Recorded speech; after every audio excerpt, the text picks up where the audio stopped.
ሰላም ጤና ይስጥልን የተወደዳችሁና የተከበራችሁ የገበያ ሚዲያ ቤተሰቦቻችን እንደምን አምሽታችኋል። ይህ የምዕራፍ 2 የቢዝነስ ዜና ዘገባችን ነው። የተለያዩ ምጣኔ ሀብታዊና ማህበራዊ ጉዳዮችን ይዘን ቀርበናል። ዜናዎቻችንን እንድትከታተሉ እየጋበዝን ለዕለቱ ወደ ያዝንላችሁ የምሽት ዜናዎቻችን እናልፋለን። በቅድሚያም አርዕስቶችን። በርካታ ማህበራዊ ቀውስንና መስቅልቅልን እየፈጠረ ያለውን የትዳር መፍረስ ወይም ፍቺ ለመከላከል አዲስ መፍትሄ አለኝ ሲል ሚኒስቴር መስሪያ ቤቱ ገለጸ። መፍትሄው ምንድነው? የምትሰሙት ይሆናል። የውጭ ሀገራት ባንኮች በኢትዮጵያ እንዲሰማሩ መፈቀዱ ለሀገር ውስጥ ባንኮች እድል ፈጥሯል ተብሏል። ይህንን በተመለከተ በዝርዝር መረጃዎችን ይዘናል። የመንገደኛ ትኬቶችን ጠራርጎ በኮሪደር ልማቱ ላይ የጣለ የከተማ አውቶቡስ ሹፌር መቀጣቱ ተሰምቷል። በዝርዝር እናሰማችኋለን። የማክሮ ኢኮኖሚ ማሻሻያው ካለፉት 5 ዓመታት ጊዜ ውስጥ ዝቅተኛ የዋጋ ንረት እንዲመዘገብ አድርጓል ተብሏል። የምናጋራችሁ ይሆናል። የተወደዳችሁ የገበያ ሚዲያ ቤተሰቦቻችን እስከ ዜናዎቻችን ማብቂያ ድረስ አብራችሁን እንድትሆኑ በአክብሮት እንጋብዛችኋለን። በዝርዝር ወደምንመለከታቸው ጉዳዮች አለፍን። የኃይል መቆራረጥና ጨለማ አስቸግሮታል? መፍትሄ ካሉ ግሪን ሰንቴክ አለሎ። የኃይል ማጠራቀሚያችን የመብራት መቆራረጥ እንዳለ ያስረሳውታል፣ ጨለማን ያሰናብታል። ግሪን ሰንቴክ ጥራትና በቂ ዋስትና ያላቸው የሶላር መብራቶችን ኪስን በማይጎዳ ዋጋ በመረጡት አማራጭ አቀረበሎ። የቤት የቢሮ የግቢ ውስጥና የመንገድ መብራቶችን እኛ ጋር ያገኛሉ። ምን ይሄ ብቻ! ጀነሬተርን የሚተካ በፀሐይ ኃይልና በኤሌክትሪክ ቻርጅ የሚደረግ ወይንም በሁለቱም መስራት የሚችል ድምፅ አልባና አየር ብክለት የሌለው ሶላር ጀነሬተር በፈለጉት ዋትንካችሁ ብለዋል። ምርቶቻችን የ5 ዓመት ዋስትና ያላቸው ሲሆን በሚፈልጉት የፍጆታ መጠን ለመኖሪያ ቤቶች፣ ለሆቴሎች፣ ለባንኮች፣ ለአስጎብኚ ድርጅቶች፣ ለሆስፒታሎች፣ ለቢሮዎች፣ ለኢንተርኔት ካፌ፣ ለህትመት ቤቶች፣ ለቴሌኮም ሴክተር፣ ለኤሌክትሪክ መኪና አስመጪዎች፣ ለሲኒማ ቤቶችና ለሌሎችም። አድራሻ 22 ማዞሪያ ከጎላጎል ህንፃ ወደ ቦሌ በሚወስደው መንገድ 500 ሜትር ዝቅ ሲሉ ኳሊቲ ህንፃ አንደኛ ፎቅ ቢሮ ቁጥር 103 ላይ ያገኙናል። ስልክ 0989414219 0989414209 ወይንም 913844852 ላይ ይደውሉልን። ግሪን ሰንቴክ ለዘላቂ መፍትሄ እንሰራለን። በአዲስ አበባ ሊካሄድ የታቀደው የፓኪስታን ኤግዚቢሽን መራዘሙ ተገለጸ። በህንድና ፓኪስታን ግጭት ሳቢያ በአዲስ አበባ ሊካሄድ የታቀደው የፓኪስታን ኤግዚቢሽን ላልተወሰነ ጊዜ መራዘሙን አዘጋጆቹ አስታውቀዋል። በአዲስ አበባ በሚገኘው ሚሊኒየም አዳራሽ ከግንቦት 7 ቀን እስከ 9 ቀን 2017 ዓ.ም ድረስ ሊካሄድ የነበረው ሜዲን ፓኪስታን ኤግዚቢሽን ከ100 በላይ የሚሆኑ ታዋቂ የፓኪስታን አምራቾችን በማሳተፍ በጨርቃጨርቅ፣ በመድኃኒት፣ በኢንጂነሪንግና በግብርና ምርቶች ማቀነባበርን ጨምሮ የተለያዩ ዘርፎች ያላቸው የኤክስፐርት አቅምና የፈጠራ ምርቶቻቸውን ለማሳየት ታቅዶ እንደነበርም ተገልጿል። ለ3 ቀናት ዝግጅት በፓኪስታን መንግስት፣ በንግድ ሚኒስቴር፣ በፓኪስታን የንግድ ልማት ባለስልጣንና በአዲስ አበባ በሚገኘው የፓኪስታን ኤምባሲ የንግድ ክፍል ሊካሄድ የነበረው ኤግዚቢሽን የንግድ ለንግድ ግንኙነቶችን ለማጠናከርና ጠቃሚ ሽርክናዎችን ለመፍጠር የሚያስችል ምቹ መድረክ እንደነበርም ተነግሯል። በቀጣይ ስለ ዝግጅቱ የሚኖረውን ሂደት በደብዳቤ ለሚመለከታቸው አካላት የሚገለጽ መሆኑንም አዘጋጆቹ አሳውቀዋል ሲል ካፒታል ጋዜጣ አስነብበዋል። የስኳር መስኖ ልማት ፕሮጀክቶች በሚፈለገው ደረጃ ባለመስራታቸው ሀገሪቱ 43 ቢሊዮን ብር ማጣቷ ተገለጸ። የኢትዮጵያ ፖሊሲ ጥናት ኢንስቲትዩት ባካሄደው ጥናት መሰረት ኢትዮጵያ ከመስኖ ፕሮጀክቶች በዓመት 43 ቢሊዮን ብር እያጣች መሆኑ ተገልጿል። የከሰምና የተንዳሆ የስኳር መስኖ ልማት ፕሮጀክቶች በሚፈለገው ደረጃ ባለመስራታቸው ሀገሪቱ በየዓመቱ 43 ቢሊዮን ብር እያጣች መሆኑ ተገልጿል። የኢንስቲትዩቱ የግብርናና ገጠር ልማት ተመራማሪ ዶክተር መኮንን በቀለ ባቀረቡት ጥናት እንዳመላከቱት ፕሮጀክቶቹ መሬት ያለማሳካት፣ በግጭትና በተለያዩ ችግሮች ስራ መቆም እንዲሁም የጥገና መጓተት ከፍተኛ የገቢ እጥረት ማስከተሉን ተናግረዋል።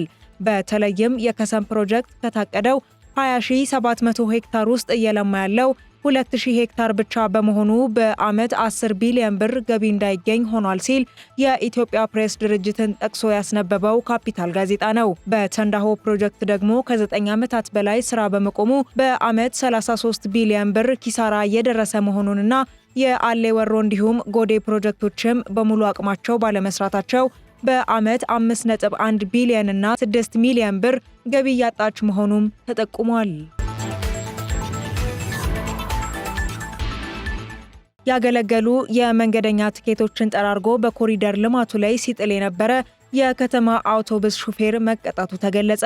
በቂርቆስ ክፍለ ከተማ ለገሃር አካባቢ ከመኪና ውስጥ የጠረገውን ደረቅ ቆሻሻ አስፋልት ላይ የጣለ የከተማ አውቶቡስ ሹፌር 5000 ብር መቀጣቱን በአዲስ አበባ ከተማ አስተዳደር ደንብ ማስከበር ጽሕፈት ቤት አስታውቋል። ሹፌሩ ግንቦት 6 ቀን 2017 ዓ.ም በቂርቆስ ክፍለ ከተማ ለገሃር አካባቢ ከአውቶቡስ ውስጥ ያገለገሉ የመንገደኛ ትኬቶችን ጠራርጎ በኮሪደር ልማቱ ላይ ሲጥል ከማህበረሰቡ ተቃውሞ የገጠመው ሲሆን በኮሪደር ልማቱ ላይ ቆሻሻ ለምን ትጥላለህ የሚለው የህዝብ ጥያቄ የበረታበት አሽከርካሪው አውቶቡሱን አንስቶ ቢሰወርም ከአዲስ አበባ ህዝብ እይታና በፖሊስ ክትትል ተይዞ መቀጣቱ ተገልጿል።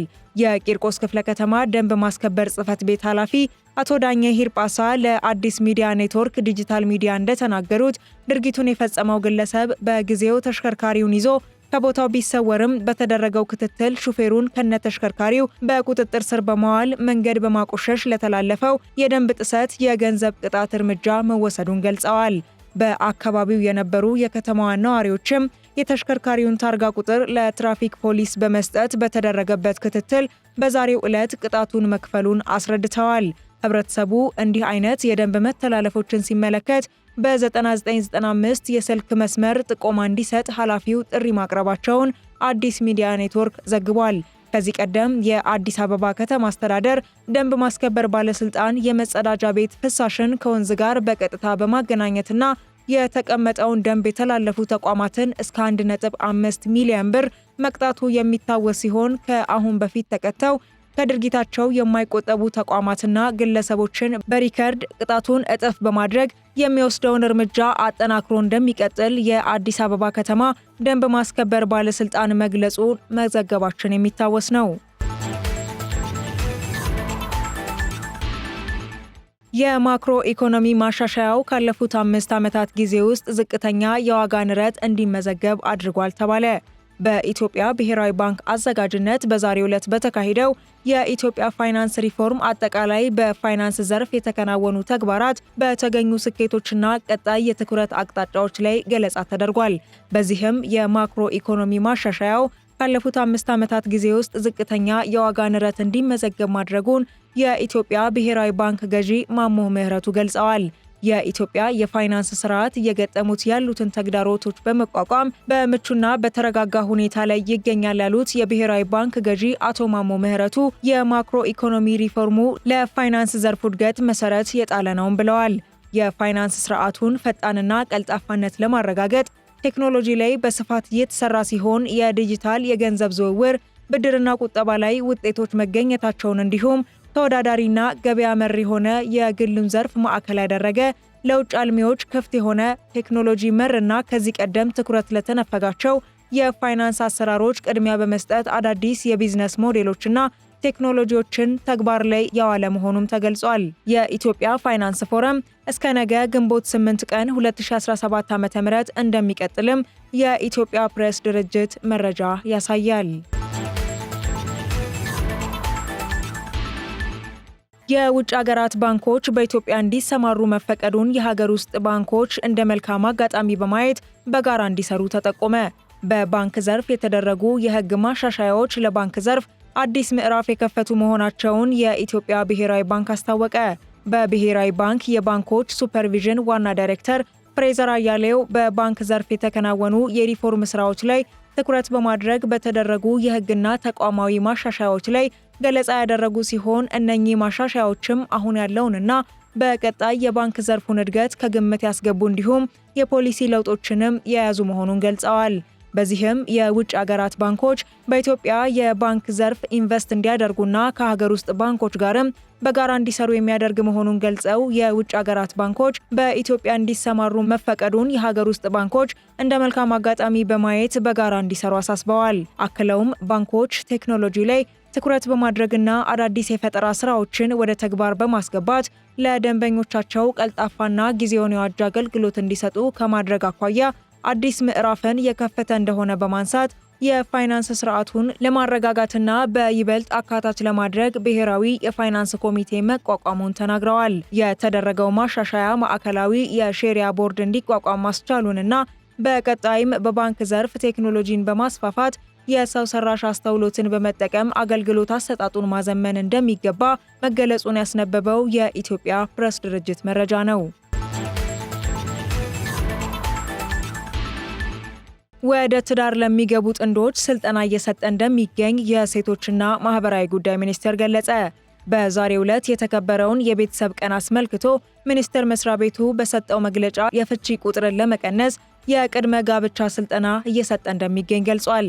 በዚህም ሰዎች ወደ ትዳር ከመግባታቸው በፊት የተለያዩ ስልጠናዎችን እንደሚወስዱና የምክር አገልግሎት እንደሚሰጣቸው ነው ሸገር ሬዲዮ ተቋሙን ዋቢ አድርጎ የዘገበው። ይህም ወደ ትዳር ከገቡ በኋላ የሚገጥማቸውን ችግሮች ለመፍታት ያግዛቸዋል በማለት የገለጹት የሴቶችና ማህበራዊ ጉዳይ ሚኒስቴር ሚኒስትር ዴኤታ ሁሪያ አሊ ስልጠናው የሚሰጠው ወደ ትዳር ከመግባታቸው በፊት፣ ወደ ትዳር ከገቡ በኋላና በትዳር ላይ ሆነው የሚወስዱት እንደሆነም ተናግረዋል። ከቤተሰብ አካላት መካከል የሆኑት ህጻናት፣ ሴቶች፣ አካል ጉዳተኞች እንዲሁም አዛውንቶች ማህበራዊና ኢኮኖሚያዊ ተጠቃሚ እንዲሆኑ እየተሰራ እንደሆነ ሚኒስትር ዴኤታዋ ተናግረው በተፈጥሮና በሰው ሰራሽ ምክንያት ችግር ለሚደርስባቸው ሰዎችም ከተለያዩ ረጂ ተቋማት ጋር በመሆን ድጋፍ እየተደረገላቸው እንደሆነም ጠቅሰዋል። ይሁንና ድጋፉ የሚገባቸው እያሉ ያልተገባቸው ይወስዱ እንደነበርና ይህንን ለማስተካከልም የማህበራዊ ጥበቃ ስርዓት መዘርጋቱንም አስረድተዋል። የቤተሰብ ቀን በዓለም አቀፍ ደረጃ ለ32ኛ ጊዜ በኢትዮጵያ ደግሞ የተሻሻለ የቤተሰብ ገቢ ለሀገሪቱ ኢኮኖሚ በሚል ለ3ኛ ጊዜ በዛሬው ዕለት መከበሩን ከሸገር ሬዲዮ የተሰማው መረጃ ያመለክታል። የተከበራችሁና የተወደዳችሁ የገበያ ሚዲያ ቤተሰቦቻችን የግንቦት 7 ቀን 2017 ዓ.ም የምሽት የምዕራፍ 2 የቢዝነስና ማህበራዊ ጉዳዮች ዘገባዎቻችን የተከታተላችሁትን ይመስላል። ከቀሪ የገበያ ሚዲያ መረጃዎቻችን ጋር መልካም ምሽት እንዲሆንላችሁ ተመኘን። የኃይል መቆራረጥና ጨለማ አስቸግሮታል? መፍትሄ ካሉ ግሪንሰንቴክ አለሎ። የኃይል ማጠራቀሚያችን የመብራት መቆራረጥ እንዳለ ያስረሳውታል፣ ጨለማን ያሰናብታል። ግሪንሰንቴክ ጥራትና በቂ ዋስትና ያላቸው የሶላር መብራቶችን ኪስን በማይጎዳ ዋጋ በመረጡት አማራጭ ያቀረበሎ። የቤት የቢሮ የግቢ ውስጥና የመንገድ መብራቶችን እኛ ጋር ያገኛሉ። ምን ይሄ ብቻ! ጀነሬተርን የሚተካ በፀሐይ ኃይልና በኤሌክትሪክ ቻርጅ የሚደረግ ወይንም በሁለቱም መስራት የሚችል ድምፅ አልባና አየር ብክለት የሌለው ሶላር ጀነሬተር በፈለጉት ዋትንካችሁ ብለዋል። ምርቶቻችን የ5 ዓመት ዋስትና ያላቸው ሲሆን በሚፈልጉት የፍጆታ መጠን ለመኖሪያ ቤቶች፣ ለሆቴሎች፣ ለባንኮች፣ ለአስጎብኚ ድርጅቶች፣ ለሆስፒታሎች፣ ለቢሮ፣ ለኢንተርኔት ካፌ፣ ለህትመት ቤቶች፣ ለቴሌኮም ሴክተር፣ ለኤሌክትሪክ መኪና አስመጪዎች፣ ለሲኒማ ቤቶችና ለሌሎችም። አድራሻ 22 ማዞሪያ ከጎላጎል ህንፃ ወደ ቦሌ በሚወስደው መንገድ 500 ሜትር ዝቅ ሲሉ ኳሊቲ ህንፃ አንደኛ ፎቅ ቢሮ ቁጥር 103 ላይ ያገኙናል። ስልክ 0989414219 0989414209 ወይንም 913844852 ላይ ይደውሉልን። ግሪንሰንቴክ ለዘላቂ መፍትሄ እንሰራለን።